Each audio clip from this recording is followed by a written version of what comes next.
Hi, guys. Oh, I'm not as late as I thought. I'm only 9 seconds late, 6 seconds late. I was just laughing, doing a little research here. I see somebody's on. I see a few of you are on. I'm going to wait and say till we have a few people we can say hi to. See, ooh, hey Tracy. I always know you're here. Hey Laura, how you doing out there in California? Sunshiny Maggie Roth from Winter Springs, Florida. Um, and Cindy Arnaz, hi. Brandon, you're back. Yes, I'm really excited though today because tomorrow's Friday and my husband is driving back from Florida tomorrow. So I'm happy for that. But I'll tell you, it's supposed to be so cold here in the New York area. I mean, really cold. Like they're even saying that maybe a little snow. Like, what the heck? Second week of May? You can't have snow. So, my husband and my son Max, they've been down in Florida, and down there in Winter Springs, Florida, it's probably gorgeous there, right? I'll bet it is. And oh, hi, Deborah Terrell. Deborah was our surrogate. She's a really, really, really special person in my life. And Carmen Karen. Hi, Carmen from up in Maine. And Joan Reynolds and Donna Lynn. So today's Thursday. What is it? May 7th. And you know what I always do? I always look up and see, I miss my hummingbirds. What are you talking about, Tracy? And also here's Christy. Hey, Christy, you come to us so regularly, and I thank you for that from Battleground, Washington. Debbie, you're saying love, love, love my glasses. A lot of you have talked about my glasses, and it's hard when you take your glasses off to read something that's really little. Bevel, Bevel. And I like them. They're kind of like a lavender. In fact, I tried on 3 different pair today to decide which ones did I want to wear. But listen, today is May 7th. And you know me, what I always do. I always look up what holidays are observed on this day, May 7th, because you usually find really funny things. Hey, Darlene Grandy, hi from Newfoundland, Canada. We did our show out of Newfoundland, Good Morning America, at one point. Tracy says that the hummingbirds usually come around the last week of April to Ohio. So they're not back yet? It's kind of it was a weird April and now even more of a weird May. Hold on, let's see. Sue Jeffries, yeah, you're getting your husband back and you're in Naples, Florida. He's going to leave that beautiful sunshiny. It's supposed to be so cold this weekend. I'm sure he's going to say, what did I do? Jan Hoffman from Rochester, Minnesota. Christine Hernandez from Weston, Florida. All right, so Fairport, New York, Cindy Miller. All right, so I looked up, back on point, London, back on point. I looked up what holidays are observed on May 7th, and I found National Roast Leg of Lamb Day. I think maybe the lamb producers had something to do with getting that on the list, but it's on the official list of nationally observed holidays. But you'll like the one right above it. Write this one down in your calendar. Okay, Elise, I know you like Cosmos. It's National Cosmopolitan Day. Okay, so in my book, that means if you are a real patriot, if you're a real American, you should observe National Cosmopolitan Day. And you should probably put that down on your calendar for future reference on other May 7ths. Hi, Shelley from Jericho, New York. Tracy says, gross, I don't eat lamb. Marty, you're from Wilkes-Barre, Pennsylvania. So anyway, tomorrow's Friday, and I am going to get my husband back from Florida, so that's cool. It's also the Friday before Mother's Day, all right? And I hope that all of you took my advice and that you ordered my book, Why Did I Come Into This Room? A Candid Conversation About Aging, because that means that I took care of your Mother's Day gift. You're welcome. I have to admit, as leery as I am about whether we're ready to go out and open up businesses, I could just close my eyes and envision a person walking into a bookstore, because they actually are opening bookstores in some, like they listed that as one of the things that could open. I guess as long as you have your mask on and some gloves, otherwise you're going around touching things. But because I've made the New York Times bestseller list, this should be like out in front. If they're keeping it hidden, I'm counting on you to let me know, okay? But I am having fun imagining a person going into a bookstore and saying, "Oh, I heard about that book," and picking it up and buying it. But tomorrow is the Friday before Mother's Day, so I thought we should talk about our moms and our parents and how we want them to be happy and safe. So I'm going to be talking with a man who is a very special person in my life. His name is James Ashley, and he owns and operates a number of senior care facilities in my hometown of Sacramento. And my mom was in Ashley Manor up until the time that she passed away. She spent all of her time there, never had to go to a nursing home. She was, relatively healthy up until the end. Hospice came to her right at the very end. And everybody there was just, oh my gosh, they were so kind and patient and knowledgeable about how to deal with seniors who have dementia. But I learned a lot of good lessons from James Ashley. So he'll be with us tomorrow. And today we're going to be talking books. Are you guys familiar with the Chicken Soup for the Soul book series? I mean, they just have books on every subject you can imagine, but they're mostly like things that they're either three hanky tearjerker stories or pick-me-up stories. Well, back in 1993, when I was on Good Morning America, one morning I was interviewing these two guys, Jack Canfield and Mark Victor Hansen. And they were two motivational speakers who collaborated on this new book, Chicken Soup for the Soul. And it wasn't just a new book. It was really a new concept in books, because it was not going to be written by a professional writer, but it was written by, they were stories about ordinary people by ordinary people. And of course, as you would imagine, the book was rejected by all the major book publishers in New York City. But they found a little self-help publisher in Florida, and they got the book published. And Jack Sense told me, I remember he said one time, as soon as we were on Good Morning America, this thing was off and running. And it's not just that that book became a bestseller. It started this huge book industry. And since 1993, they have had over 250 titles.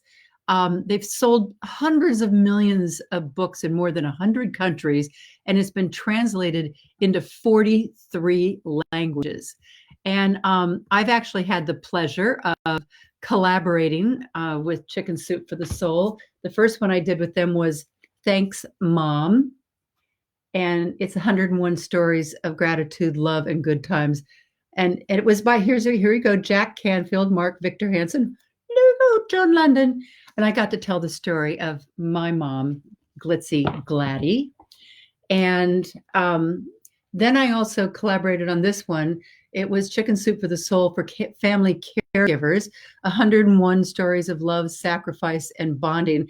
This one I did, a new company bought Chicken Soup for the Soul out from Jack Canfield and his partner. So this is by Joan Lunden and Amy Newmark. And Amy is going to be our guest today. And then this is their latest book, and it's called Laughter is the Best Medicine. And this just came out in April. And I would say that this is probably something that everybody needed, right? Laughter, a little pick-me-up.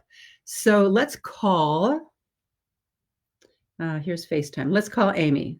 Amy and I have known each other for a really long time. We actually used to be neighbors way back when. Hello. Hi, Amy. I was just telling them how we used to be neighbors. Oh, yeah. So I'm going to let you say hi to everybody here. We've got almost 300 people here right now watching.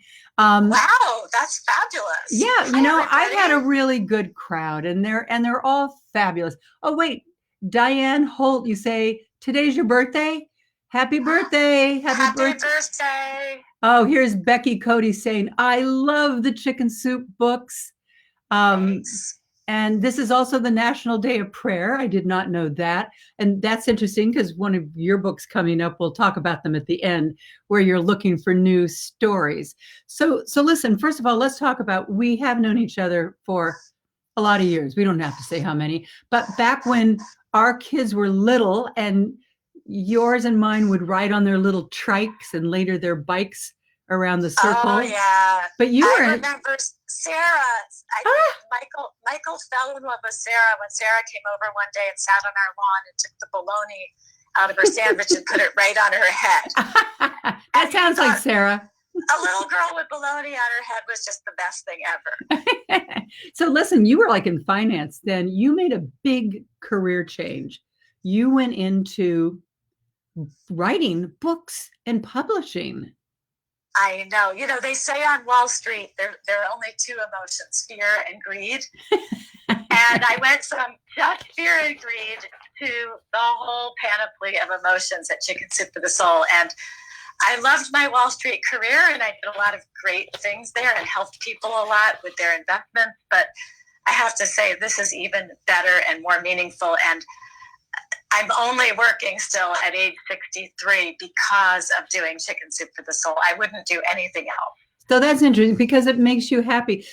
What is it like? You get, as I told them, how this is a very different book. It's stories about real people by real people, but you get thousands of submissions. What's that like to have to go through them? Lots of little three hanky stories also, and pick out the ones that are going to actually be published. You kind of feel like the way a college admissions officer must feel. You're leaving out so many great ones, but you only have so much room in a book. And so we'll get thousands of submissions for each book, and we only have room for 101. But and I feel such a responsibility to the people, and we care so much about our writers. Like I'm editing our dog book right now, and we have two writers who've become friendly on Twitter. So I put their stories next to each other. They live 1,000 miles apart from each other, but they tweet at each other, and I see it. And so nobody even realizes how much we care about our writers, and we do these little things like that, because we really love all of them, and we know them so well because they share their most important milestone moments with us through their stories. We have people saying hi to you. Sue Jeffries is saying hi, Amy. Hi. Carol Winch, you always lift her spirits. Amy May Foley says hi, Amy. And Judy Hinckley Borden says, we really need your newest book. Oh, yes. This is the funniest cover. It's so appropriate for Laughter is the Best Medicine, because just looking at this cover makes you laugh. I know. And you know what's amazing? With all the bookstores in the world, closed, I thought that this book was just going to sink into oblivion. And I was so disappointed because it's our first collection of humor stories. And first I was nervous about putting out a book called Laughter is the Best Medicine in the middle of coronavirus, because of course the book was on our schedule long before any of this happened. I'm sure it was printed and already shipped. Yeah, and I thought, oh no, people are going to think I'm being flippant, disrespectful. But I think everybody's accepting it for what it is. Mm-hmm. And oh my gosh, the fan mail we're getting. All these people are writing us letters. They have time now to sit and write. So they're going to the office. Somebody's going to the office and collecting them and sending me photos of the letters. And they're saying, I needed this so much. Thank you so much. I've been laughing out loud reading every story. And I have to say, my husband must have thought I lost my mind, because back in December and January, when I was selecting the stories and then editing them, I was laughing in here like a crazy woman, because I mean, even the third or fourth time that I read one of these stories, I was bursting into laughter. It's so much fun. And we enjoyed it so much. And it's the #1 new self-help book out there in trade paperback. And so even with stores closed, people are somehow finding it at one of the few stores that's open, like Walmart or Target, or they're buying it on Amazon. Oh, that's right. Yeah. Yeah. And so I think we're going to do another humor book next year, because I think people are still going to want humor a year from now with the economy and everything. So, but we're having a blast with it. I love this book. I love these stories. And I'm so thankful that our timing was this perfect with this book. Well, people really need this right now. And the other nice thing about this book, one of the things I loved is that it's not like a whole book where you have to read in like a story that goes on. It's all these little stories. You can read one. I used to read them to my mom, and you could read her 1 or 3, however much. And here's a woman, Becky Cody. She says, my mom loves to read. She's 78 years old. I like to get her these books. The Chicken Soup is good because of the short stories. So she can just read at leisure. And I was actually reading some of the stories to my mom. And by the way, they say, we love that cover. Sue Jeffries says, it's a great cover. It really is a great cover. And here's Nancy Cox, who says, I love all the Chicken Soup books. And Ida Vasily says, laughter is healing to the body and to the soul. So, I think that's really at the crux. Isn't that at the heart of the success of this series? It is. And I think also we recognize at Chicken Soup for the Soul that it is okay to feel disparate emotions at the same time. Like right now, during the COVID crisis, we know people, we've lost people, we know about the sorrow out there, the economic hardship, the loss of life, the loss of jobs, etc. And yet we can still find joy, and we're allowed to. I have a friend who's a psychologist, and he said, it is okay to feel joy at the same time as sorrow. It is okay to find inspiration and laughter in reading or in television or in anything right now. We're allowed to do that. It's what makes humans work. It's what gets us through all those ups and downs of life. And we're always there for people in that manner. Like our books always take you through the ups and downs of life. And even when we have stories about the downs in life, we always have a positive outcome in our stories, because we show people great role models who go through hardship, come out the other side, seeing the silver linings along the way, counting their blessings along the way. So I know for me, it's changed me as a person to have read probably 100,000 Chicken Soup stories, the ones we've published and the ones we haven't. I know it's made me more grounded and more grateful and less judgmental and way better at handling the ups and downs of life. And don't you think going through the process of writing, certainly if they're writing stories, like in the case of the book I did with you of moms, and getting to like actually say it and put it on paper, how wonderful your mom was and what you learned from them and how appreciative you are, and with family caregivers as well. I know that when I was working on those two with you, I think there's a cathartic value to being able to put it in writing and put it out there for other people to see. It is so true. You've definitely caught on to something that people really love about it. We actually get thank you notes from people who have submitted stories to us, and then we have not published their stories. And they write us letters and they tell us that it was life-changing just to put the words on the page. And even though we didn't publish their stories, it changed them to write them. And then they also shared the stories in their families or with their friends. And so they were still able to express their appreciation to someone who they wrote about in their story. I've even turned down stories from our own editors, because not everybody writes, even our own editors can get rejected. And they still tell me what a great experience it was to write them. By the way, we have a lot of people who maybe got rejected once or twice and then they get in. It's so worth trying. You just go to our website, chickensoup.com. Okay. That's what I wanted us to do. Because by the way, I did it this morning. I just put in, I searched how to submit a story to Chicken Soup for the Soul book series. And it took me right to the page where you have the different things. So explain to us the process. So it's really easy. And we actually, when you go to the Submit Your Story section of our website, you'll see a long document, which is story guidelines that we've written. And we explain what we're looking for in a Chicken Soup for the Soul story. And so that's really helpful. And then we have a whole list of the books we're working on.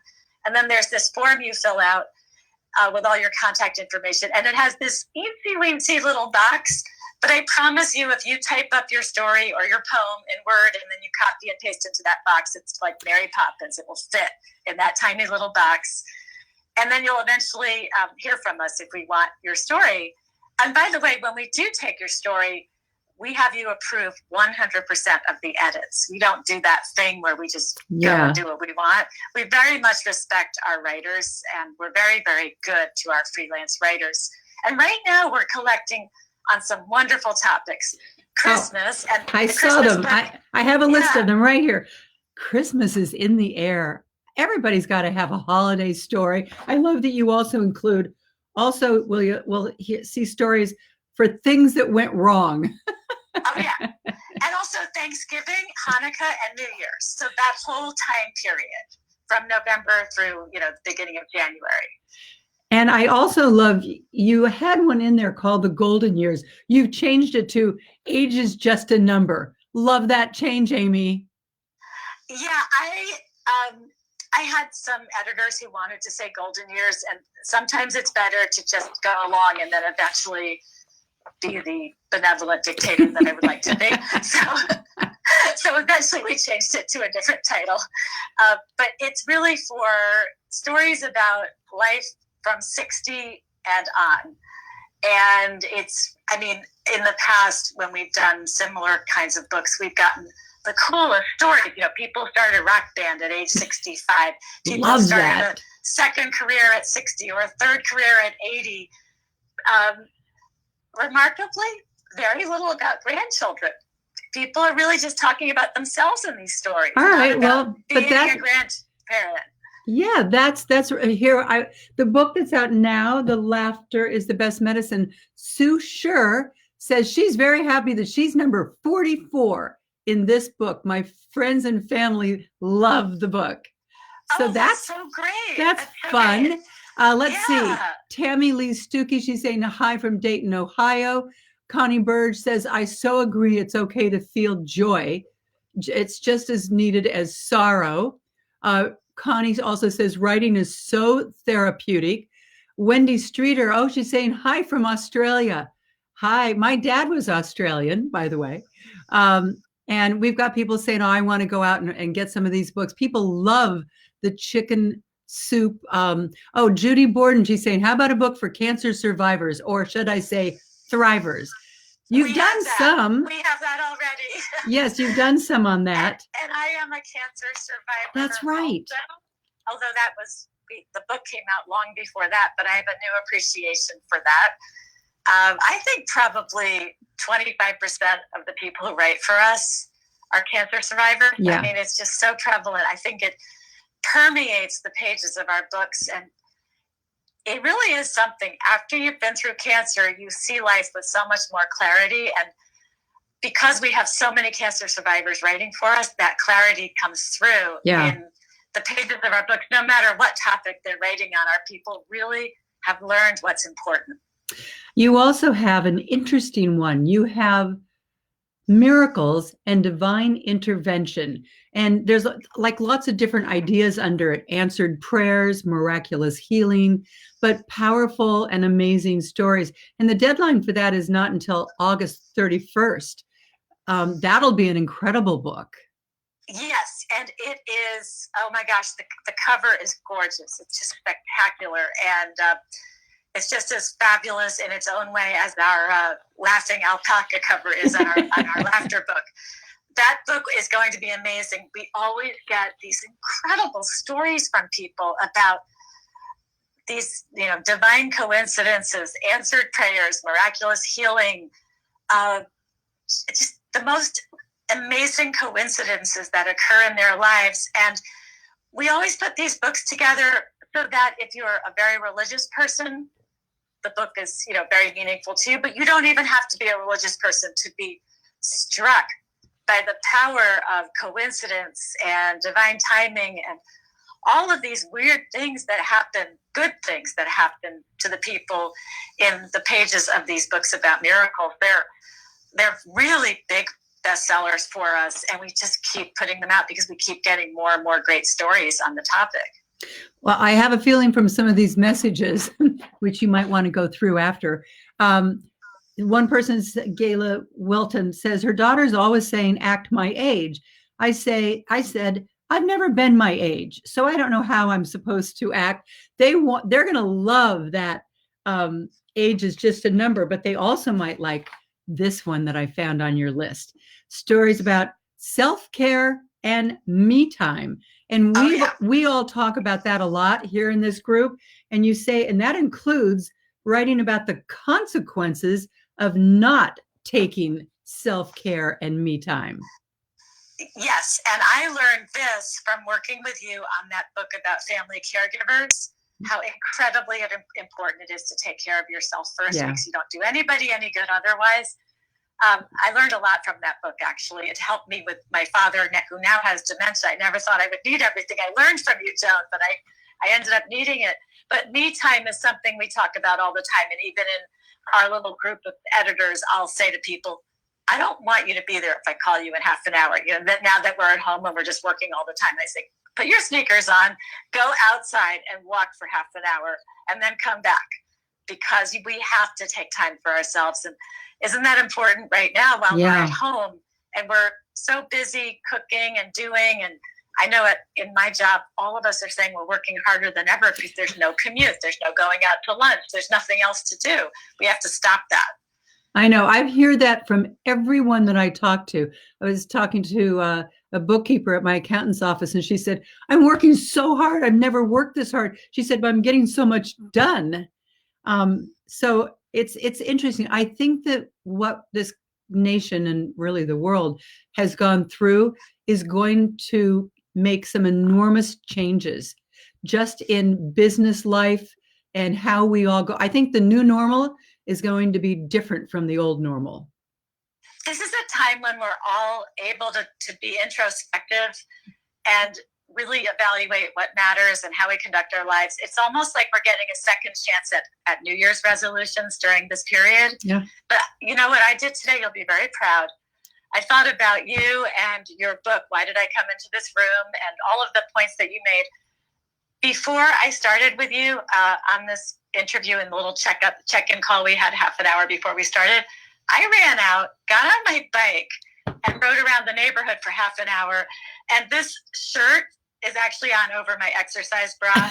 and then it gets even worse as you go down.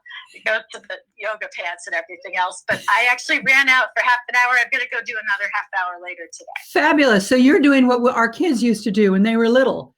Ride the bike out in front. You know why? Because my son finally fixed up my bike, and like the tires that have been flat for years, he filled up for me, and I'm taking advantage of it. It's really fun.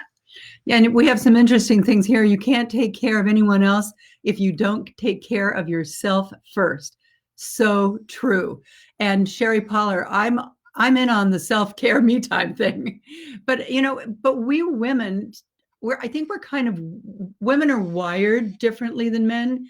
So we're kind of wired to be caretakers and making sure, like I'm making sure that my teenage daughters, that they're getting, a lot of exercise. And then I have to remember like, oh, wait a second, don't just look at them leave and go out the window, get down there and do it yourself.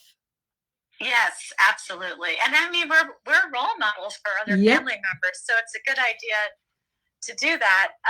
It's tough though. It's tough when you're home and you're working. And if you work full time, you're doing whatever you always did full time. Plus, I don't think there's anybody who isn't now doing extra work because of COVID, because we have all of the contingency planning and all of the extra work associated with COVID. I know as a book publisher, I do, because it's a different world when, I put out our Mother's Day book on March 17th, and it seemed like every bookstore in the English-speaking world closed on March 17th, imprisoning our books behind locked doors. I know, the same with mine. I came out with it March 10th, and then everything shut down. So I was saying earlier to my friends here that I do close my eyes now that some of the states are opening up, and they actually listed bookstores as one of the things that businesses that they would let open.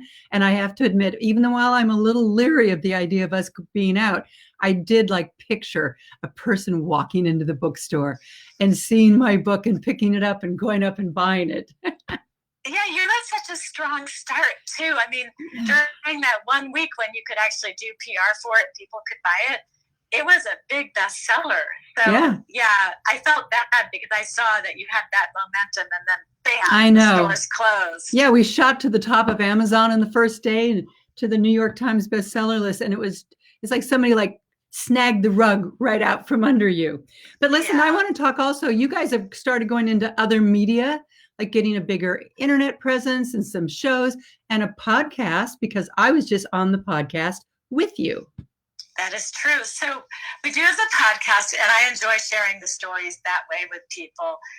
And we also have our really high quality dog food and cat food, which is selling really well, especially with all the adoptions right now. And we just adopted it. We just got a kitty. I got a rag doll kitten. Oh, it's so beautiful. But it's actually like a therapy cat, and oh my gosh, with my teenage girls, it's just always snuggled up with them. And we're having so much fun. And Milo is his name. He just has become very good friends with Bentley, our golden doodle. We were so worried about them. They sniffed each other, and like they've been buddies. They follow each other all over the house. That is so great. You know what else we have? Our biggest business actually now is we have a joint venture with Sony. It's a free streaming service called Crackle. Television, movies. Crackle is the biggest of those free services. So, you know, Netflix, Amazon Prime, you pay to watch their programming. And then there's all the free ones that run ads. And Crackle is, I guess, the biggest one of those. I think it's the biggest. Anyway, it's very large, and lots of television and films. And so that's been doing really well during the COVID crisis because people are looking for new things to watch while they're sitting at home staring at those screens. Absolutely. Well, Connie Gildersleeve says she has a great submission for a holiday story where something went wrong. So listen, Gilda, go to the Chicken Soup for the Soul page. You're going to find there's like the different things that they have upcoming, the different categories, and they'll give you all different ideas. Then it'll tell you the guidelines, and then you can write the story. We've all got, time now. And we've been talking about reaching for more and being outside of our box and finding new ways to have second and third acts.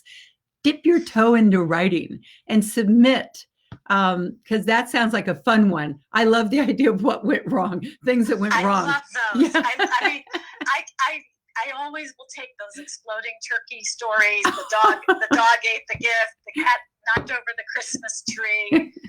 All of those. They're fabulous.